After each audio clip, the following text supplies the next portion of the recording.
Know when to pause someone in your life. Know when to say no. Could have a pause on someone for 3 months. There could be toxic in your life. You've got to know when to say stop. Stop. When you've got to know when to say stop.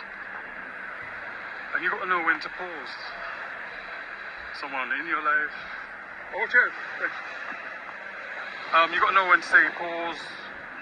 And you've got to know when to say stop in your life. When people are trying to come at you, I'll get back to you in a second.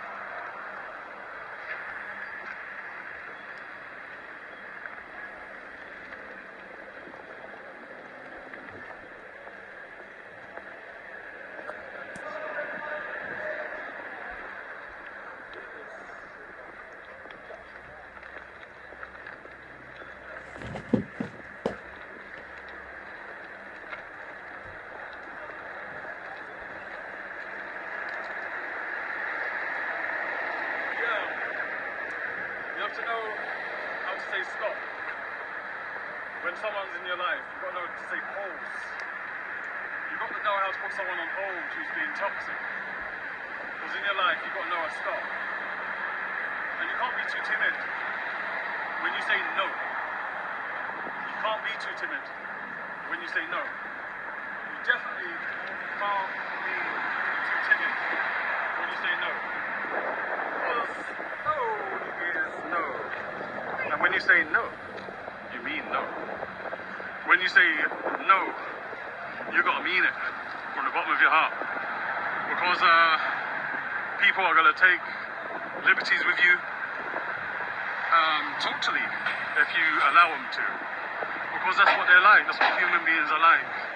And God came to save all of us because we're not perfect. So you've got to know how to pause someone in your life, and you've got to know when to say no.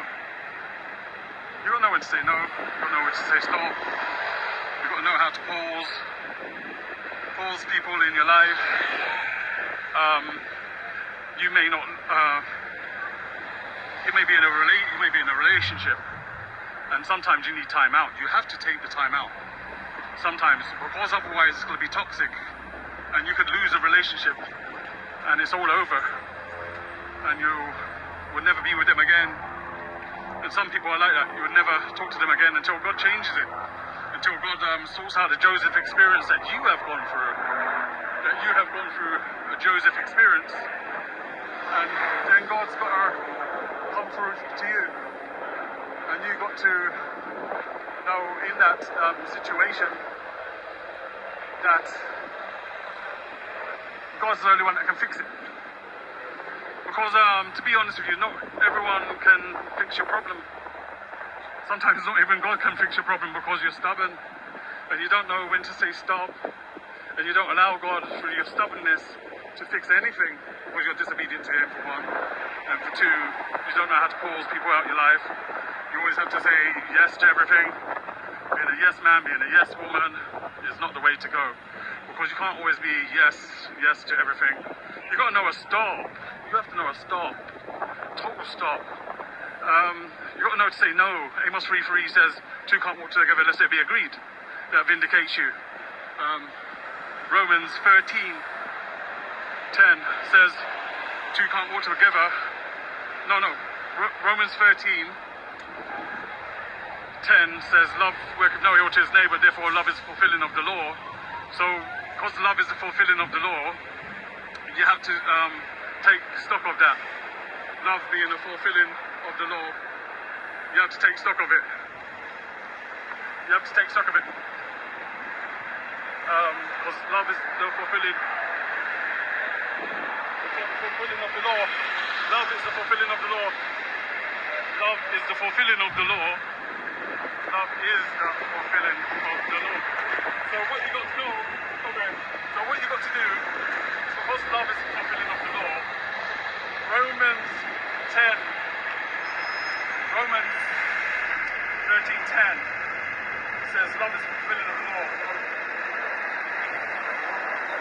And then Amos 3:3 says, two God walk together unless they agree. So if that's the case, that love is the fulfilling of the law,